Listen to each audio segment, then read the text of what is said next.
Hi നമസ്തേ, welcome to Mumbai Malayali YouTube channel. വീണ്ടും ഒരിക്കൽ കൂടി ഒരു ആനുകാലിക രാഷ്ട്രീയ സംഭവവുമായി ബന്ധപ്പെട്ട ഒരു വീഡിയോ ഞാൻ ചെയ്യുന്നു. എല്ലാവരും അവസാനം വരെ കണ്ട് അതിൻ്റെ നെഗറ്റീവായാലും പോസിറ്റീവായാലും അഭിപ്രായ പ്രകടനം നടത്തുക.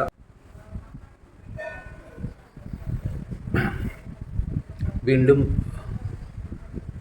ശങ്കരൻ തെങ്ങയിൽ തന്നെ എന്ന് പറയുന്ന പോലെ തന്നെയാണ് രാഹുൽ ഗാന്ധിയുടെ പ്രകടനങ്ങളും സംഭാഷണങ്ങളും ഒക്കെ പോകുന്നത്. അദ്ദേഹം ഇപ്പോൾ പറയുകയാണ്, ഇന്നിപ്പോൾ ലൈവ് ഇന്ത്യ പല നാഷണൽ ചാനലുകളും കാണിച്ചുകൊണ്ടിരിക്കുകയാണ്, ഇനി അടുത്ത പരിപാടിയായിട്ട് കോൺഗ്രസിൻ്റെ പരിപാടിയായിട്ട് പറയുന്നത് ഗുജറാത്തിൽ നിന്ന് മോദിജിയെ താഴെ ഇറക്കുക എന്നാണ്. അപ്പോൾ ഇത് പറയുന്നത് കേൾക്കുമ്പോൾ തോന്നും കേന്ദ്രത്തിൽ നിന്ന് മോദിജിയെ ഭരണത്തിൽ നിന്ന് താഴെ ഇറക്കിയെന്ന് പുള്ളി ഇപ്പോൾ തന്നെ താഴെ ഇറക്കി എന്ന നിലയിലാണ് പുള്ളിയുടെ പറച്ചിൽ, സംഭാഷണങ്ങൾ. ഇത് കാണുമ്പോഴാണ് ആൾക്കാർ ഇദ്ദേഹത്തെ പപ്പു എന്നൊക്കെ പറഞ്ഞ് കളിയാക്കുന്നത്. അത് ന്യായമല്ലേ? കാരണം ഇങ്ങനെയൊക്കെ പറയുമ്പോൾ എന്താണ് മനസ്സിലാക്കേണ്ടത്? ഗുജറാത്തിൽ നിന്ന് ഭരണത്തിൽ ഇനി താഴെ ഇറക്കുക എന്നുള്ളതാണ് അവരുടെ ഉദ്യമം. എന്താ അല്ലേ? ഒരു സീറ്റ് കഴിഞ്ഞ പാർലമെൻറ്റ് തെരഞ്ഞെടുപ്പിൽ നിന്ന് കിട്ടി ഗുജറാത്തിൽ നിന്ന്. ആ ഒരു സീറ്റ് വെച്ചുകൊണ്ടാണ് ഇത് പറയുന്നത്. കേവലം 25 സീറ്റോളം BJPക്കും, ഒരു സീറ്റ് കോൺഗ്രസ് പാർട്ടിക്കും കിട്ടി. അപ്പം നമ്മൾ ഓർക്കണം, കേന്ദ്രത്തിൽ 99 സീറ്റ് നേടിക്കൊണ്ട്, അതായത് 545 സീറ്റോളം ഉള്ള പാർലമെൻറ്റിലേക്ക് ഉള്ള തെരഞ്ഞെടുപ്പിൽ 99 സീറ്റ് നേടിക്കൊണ്ട് അദ്ദേഹത്തിൻ്റെ പ്രകടനങ്ങൾ പാർലമെൻറ്റിൽ. അപ്പോൾ ഇത്ര ശൗര്യത്തോടുകൂടി പറയുമ്പോൾ കുറച്ച് കാര്യങ്ങളൊക്കെ പഠിച്ചിട്ട് പറയുമ്പോൾ കുറച്ചുകൂടി നന്നായിരുന്നു. കാരണം എന്താണ് പറയേണ്ടതെന്ന് എഴുതി കൊടുക്കുന്നവർ ഇദ്ദേഹത്തെ വീണ്ടും വീണ്ടും പപ്പു എന്ന് വിളിക്കപ്പെടണം എന്ന് ആഗ്രഹിച്ചുകൊണ്ട് പറയുന്ന പോലെ തന്നെ നമുക്ക് തോന്നും. കേട്ടോളൂ അദ്ദേഹത്തിൻ്റെ പ്രസംഗം. गुजरात को विजन देना, गुजरात के युवाओं को, किसानों को, मजदूरों को, माताओं बहनों को विजन देना, भैया हम आपके लिए ये करने जा रहे हैं। आपने हमारा मैनिफेस्टो देखा, हिला के रख दिया था बीजेपी को, आपने देखा? वैसा मैनिफेस्टो बनाना है गुजरात के लिए। गुजरात की जनता से मिलकर 1 लाख लोगों ने हमारा मैनिफेस्टो बनाया। वैसे ही हम गुजरात में लाखों लोगों से पूछकर अपना मैनिफेस्टो बनाएंगे। गुजरात को विजन देंगे और फिर चुनाव पूरा दम लगा के लड़ेंगे और यहाँ इनकी जो सरकार है उसको तोड़ के मारेंगे। അല്ല, ഗുജറാത്തിൽ ഇനി എന്ത് മാറ്റം കൊണ്ടുവരാനാണ് ഉദ്ദേശിക്കുന്നത്? ആപ്പാടെ മാറ്റിമറിക്കും എന്നാണ് പറയുന്നത്. ഗുജറാത്ത് സ്റ്റേറ്റ് നന്നായി ഭരിച്ചുകൊണ്ട് പോകുന്ന ഒരു സർക്കാരിനെ മാറ്റിമറിക്കും. എന്തിന്? ഇതുപോലെ പണ്ടൊരാൾ ഇതുപോലെ വന്ന് പ്രസംഗിച്ച ഒരാളെ നമുക്കറിയാം. നിങ്ങൾ ഓർക്കുന്നുണ്ടാവും, അരവിന്ദ് കെജ്രിവാൾ എന്ന ഡൽഹി മുഖ്യമന്ത്രി. അദ്ദേഹവും ഗുജറാത്തിനെ മാറ്റിമറിക്കും എന്നൊക്കെ പല സ്റ്റേറ്റുകളിലും പോയി പ്രസംഗിച്ചു. ഇനി അടുത്തത് ഞങ്ങൾ ഗുജറാത്ത് പിടിക്കും. ആം ആദ്മി പാർട്ടിക്ക് ഗുജറാത്തിൽ നിന്ന് ഒരു സീറ്റ് പോലും പാർലമെൻറ്റ് ഇലക്ഷന് നേടാൻ കഴിഞ്ഞില്ല. അതോടൊപ്പം തന്നെ ഡൽഹിയിൽ അദ്ദേഹത്തിൻ്റെ പാർട്ടി ആം ആദ്മി പാർട്ടിക്ക് കിട്ടിയ സീറ്റ് പോലും കിട്ടാതെ സംപൂജ്യരായി ഡൽഹിയിൽ തോറ്റുപോയി. അദ്ദേഹം ജയിലിൽ അഴിമതി കേസിൽ കുടുങ്ങി. അപ്പം നമുക്കറിയാം, ഇനി ഇദ്ദേഹത്തിൻ്റെ ഈ പ്രകടനങ്ങളൊക്കെ എന്തിനാണോ ആവും, നല്ലത് ഭവിക്കട്ടെ. കാരണം അരവിന്ദ് കെജ്രിവാളിന് സംഭവിച്ച പോലെ സംഭവിക്കാതിരിക്കട്ടെ എന്ന് പറയാം എന്നേ ഉള്ളൂ. വരുന്നത് വഴി തങ്ങില്ല. पार्लियामेंट हाउस में आपने देखा होगा कि अजीब सी बात है,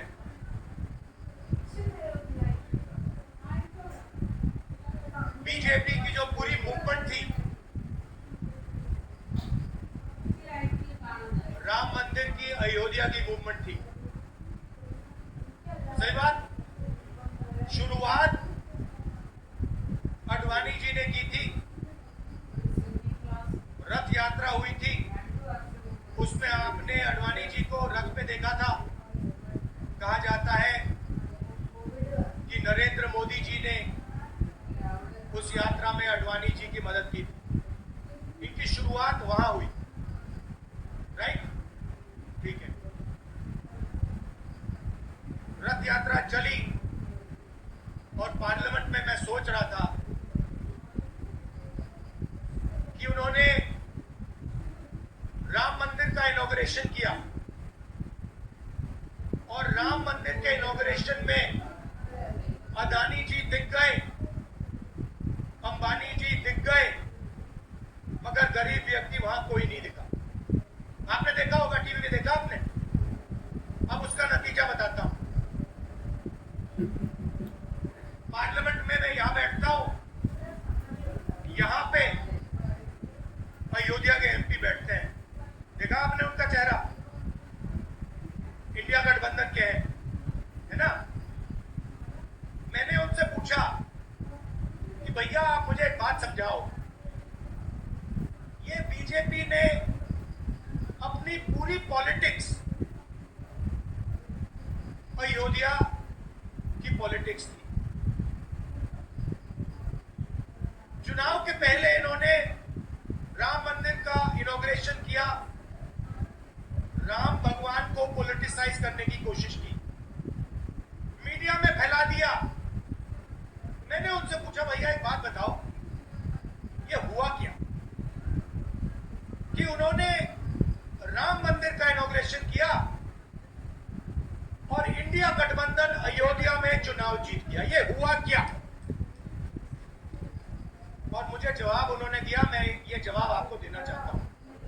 उन्होंने कहा राहुल जी,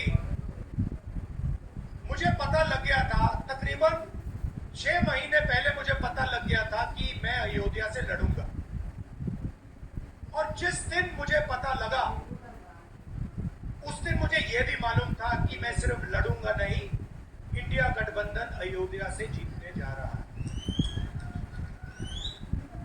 मैंने कहा कि आपको कैसे मालूम? पूरी देश में, मीडिया में, सब जगह राम मंदिर का इनॉग्रेशन हुआ, तो आपको कैसे मालूम? उन्होंने कहा कि राहुल जी, जब मैं अयोध्या में लोगों से बात करता था तो मुझे अयोध्या के लोग सिर्फ 2-3 चीजें कहते थे। पहली बात कहते थे कि अयोध्या में मंदिर बनाने के लिए, क्लीन अप करने के लिए बहुत सारे लोगों से जमीन ली गई, बहुत सारे लोगों की दुकानें, घर तोड़े गए, और आज तक जिन लोगों के घर छीने गए, तोड़े गए, दुकानें तोड़ी गई, आज तक उनको नरेंद्र मोदी जी ने कॉम्पनसेशन नहीं। पहली बात, जहां भी वो जाता था लोग उनसे कहते थे हमारी जमीन छीनी गई, सरकार ने हमें मुआवजा नहीं दिया। दूसरी बात, अयोध्या का इंटरनेशनल एयरपोर्ट बना, बड़ा एयरपोर्ट, जमीन किसकी गई? अयोध्या के किसानों की जमीन गई, आज तक उनको सही मुआवजा नहीं। और तीसरी बात इन्होंने बताई मुझे, तीसरी बात, राहुल जी, अयोध्या की जनता को बहुत गुस्सा आया जब उन्होंने देखा कि राम मंदिर के इनॉग्रेशन में अयोध्या का एक भी व्यक्ति नहीं। ये कारण था। मगर मैं आपको ये कहानी क्यों बता रहा हूं? क्योंकि जो मूवमेंट अडवाणी जी ने चालू की थी, उस मूवमेंट को, जो जिसका सेंटर अयोध्या था, उस मूवमेंट को इंडिया गठबंधन ने अयोध्या में हरा दिया है। बहुत बड़ी बात कह रहा हूं, मतलब इनका पूरा जो सेंटर था, वहां पे हमने, आप जैसे कार्यकर्ताओं ने, कांग्रेस पार्टी के कार्यकर्ताओं ने, और आप जाके पूछिए वहां पे, समाजवादी पार्टी के किसी भी नेता से पूछ लीजिए और वो आपको बताएगा कि कांग्रेस पार्टी का कार्यकर्ता बब्बर शेर जैसे हमारे साथ खड़ा हो गया, 1 इंच पीछे नहीं हटा।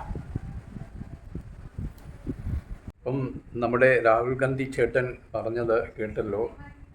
അതിനകത്ത് അദ്ദേഹം പ്രസംഗത്തിലുടനീളം പറയുന്നത് ഇപ്പോൾ അയോധ്യയിലെ കാര്യമാണ്. അയോധ്യയിൽ BJP പരാജയപ്പെട്ടു. എന്തുകൊണ്ട് പരാജയപ്പെട്ടു എന്നാണ് അദ്ദേഹം പറയുന്നത്.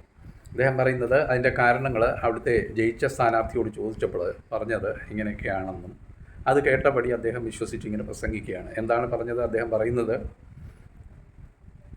അയോധ്യയിലെ സ്ഥലങ്ങൾ അക്വയർ ചെയ്തപ്പം അവിടെ താമസിച്ചിരുന്ന പാവപ്പെട്ട ജനങ്ങളുടെ സ്ഥലം അക്വയർ ചെയ്തവരുടെ കോമ്പൻസേഷൻ ഇതേവരെ കൊടുത്തു തീർത്തിട്ടില്ല എന്നാണ്. ഒരുപക്ഷെ കൊടുത്തു തീർത്തിട്ടില്ല എന്ന് പറയുന്നത് ശരിയായിരിക്കാം. അത് 1 by 1 കൊടുത്ത് തീർത്തുകൊണ്ടിരിക്കുന്ന കാര്യം തന്നെയാണ്. അത് ഇതേവരെ എത്ര കോമ്പൻസേഷൻ കൊടുത്ത് തീർത്തുന്ന ഏത് കൊച്ചുകുട്ടിയും ഒരു ഗൂഗിളിൽ സെർച്ച് ചെയ്താൽ പോലും മനസ്സിലാവുന്ന കാര്യം. Was there any compensation given to the residents of Ayodhya after completion of the Ram Mandir എന്ന് അടിച്ചാൽ നിങ്ങൾക്ക് കിട്ടുന്ന വിവരം ഇങ്ങനെയായിരിക്കും. ഒരുപക്ഷെ തിരിച്ചായിരിക്കും നിങ്ങൾക്ക് കാണാൻ സാധിക്കും. Total of rupees 1253.06 crore was paid as compensation to the residents affected by the various construction works for developing Ayodhya Dham. ഇതാണ് നിങ്ങൾക്ക് കാണാൻ സാധിക്കുന്നത്. അപ്പം എന്ത് മനസ്സിലായി? അയോധ്യ ധാം എന്ന് പറയുന്ന ആ നഗരം കെട്ടിപ്പടുക്കുന്നതിന്, അയോധ്യ ക്ഷേത്രം ഇരിക്കുന്ന ആ നഗരം കെട്ടിപ്പടുക്കുന്നതിന് വേണ്ടി ടോട്ടൽ ഇതേവരെ 1253.06 കോടി രൂപ കോമ്പൻസേഷൻ നഷ്ടപരിഹാരമായി റെസിഡൻസിന് കൊടുത്തു കഴിഞ്ഞു. അത് ഡിസ്ട്രിക്റ്റ് അഡ്മിനിസ്ട്രേഷനാണ് അവിടുത്തെ പറഞ്ഞത്. അവിടുത്തെ അയോധ്യയുടെ ഡിസ്ട്രിക്റ്റ് അഡ്മിനിസ്ട്രേഷൻ ആണ് പറഞ്ഞത്. പിന്നെ ഇതിന് എതിരഭിപ്രായവുമായിട്ട് വരുന്നവർ ധാരാളം പേര് കാണും. എനിക്കത് കിട്ടിയില്ല, എനിക്കിത് കിട്ടിയില്ല എന്നൊക്കെ പറയുന്നത്. അതൊക്കെ ഏത് പ്രലോഭനങ്ങളിൽ കൂടെ പറയുന്നതാണ് നമ്മൾ മനസ്സിലാക്കുക, അത്രയേ ഉള്ളൂ. അപ്പം ഇതൊക്കെയാണ് ഇദ്ദേഹം എവിടെയും വിളിച്ചു പറയാൻ തയ്യാറാകുന്നത്. അപ്പം സ്വയം ഇരുന്ന് എന്തിനെക്കുറിച്ചെങ്കിലും ഒന്നും പഠിക്കാതെ പാർലമെൻറ്റിലാണെങ്കിൽ പോലും എടുത്തു ചാടി സംസാരിക്കുക, ആരെങ്കിലും എഴുതി കൊടുക്കുന്നത് അതേപോലെ പറയുക. പുള്ളി സ്വയം അതിനെക്കുറിച്ചൊക്കെ ഒന്ന് പഠിച്ച് പറയുന്നത് നന്നായിരിക്കും എന്ന് ഞാൻ ഉപദേശിക്കുകയല്ല. അദ്ദേഹത്തിന് ഒരു നല്ല ഭാവി ഉണ്ടാകട്ടെ, അദ്ദേഹത്തിന് നല്ല ചിന്ത വരട്ടെ എന്ന് ആശംസിക്കുകയാണ് ചെയ്യുന്നത്. അതോടൊപ്പം പിന്നെ പബ്ലിക്കിൻ്റെയൊക്കെ മുന്നേ പോയി പ്രസംഗിക്കുമ്പോൾ ഇങ്ങനെ എന്തൊക്കെയോ പൊട്ടത്തരങ്ങളൊക്കെ വിളിച്ചു പറയാം. പക്ഷേ ഇനിയും പാർലമെൻറ്റിൽ വരുമ്പോൾ പഠിച്ചു പറഞ്ഞില്ലെങ്കിൽ, പഠിച്ച് സംസാരിച്ചില്ലെങ്കിൽ, ഇപ്പോൾ കാണുന്ന പോലെ ഉള്ള തൻ്റെ ഇടമുള്ള അല്ലെങ്കിൽ വിവരവും കാര്യശേഷിയുമുള്ള BJPയുടെ പുതിയ MP-മാർ, സുഷമ സ്വരാജിൻ്റെ മകൾ ആയ പാർലമെൻറ്റ് MP ആയിട്ട് സത്യപ്രതിജ്ഞ ചെയ്തിട്ടുണ്ട്. അവരുടെയൊക്കെ മറുപടിയായിരിക്കും ഒരുപക്ഷെ മുഖത്തടിച്ച പോലെ രാഹുൽ ഗാന്ധി കേൾക്കേണ്ടി വരിക എന്ന് ഓർത്തിരിക്കുന്നത് നന്നായിരിക്കും. കേട്ടോളൂ അവരുടെ പ്രസംഗം. आदरणीय अध्यक्ष जी, मैं माननीय अनुराग ठाकुर जी द्वारा प्रस्तुत राष्ट्रपति अभिभाषण। मान्य सदस्यगण प्रयास करें, जब कोई मान्य सदस्य बोला तो टोका टोकी नहीं करें। श्रीमती सुश्री बांसुरी स्वराज।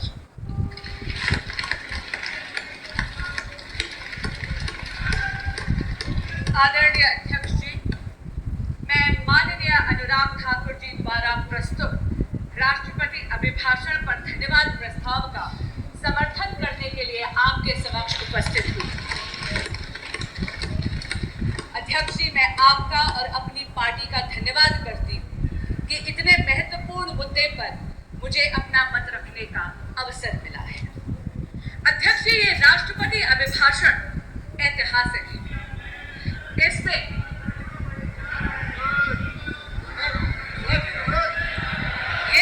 भाषण ऐतिहासिक है और ये ऐतिहासिक इसलिए है अध्यक्ष जी क्योंकि इसमें 1 दशक के मोदी सरकार की अद्वितीय कार्यों का चित्रण ही नहीं बल्कि आने वाले स्वर्णिम काल यानी विकसित भारत के संकल्प का उद्घोष भी है। मोदी जी की जन कल्याणकारी योजनाओं का असर और उनके विकसित भारत के विजन के जो जनता का अगाध विश्वास था, उसी के कारण से अध्यक्ष जी NDA को तीसरी बार जनता ने पूर्ण बहुमत का जनादेश दिया।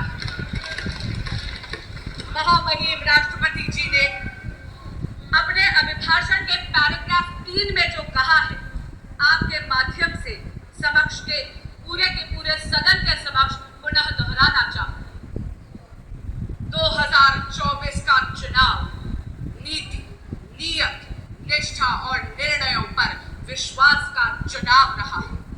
मजबूत मजबूत और निर्णायक सरकार में विश्वास, सुशासन, स्थिरता और निरंतरता में विश्वास, ईमानदारी और कड़ी मेहनत में विश्वास, सुरक्षा और समृद्धि में विश्वास, सरकार की गारंटी और डिलीवरी पर विश्वास, विकसित भारत के संकल्प में विश्वास। मेरी सरकार ने 10 वर्षों में सेवा और सुशासन का जो मिशन चलाया है, ये उस पर मोहर है। അപ്പോൾ ഇതൊക്കെയാണ് സംഭവങ്ങൾ നടന്നുകൊണ്ടിരിക്കുന്നത്. ഇന്നിപ്പോൾ നടന്ന അപ്ഡേറ്റഡ് സംഭവങ്ങളാണ് ഞാൻ നിങ്ങളെ കാണിച്ചു തന്നത്. എന്തായാലും ഇനി അടുത്ത വീഡിയോയുമായി വരുന്നവരെ എല്ലാവർക്കും നന്ദി. വീണ്ടും കാണാം.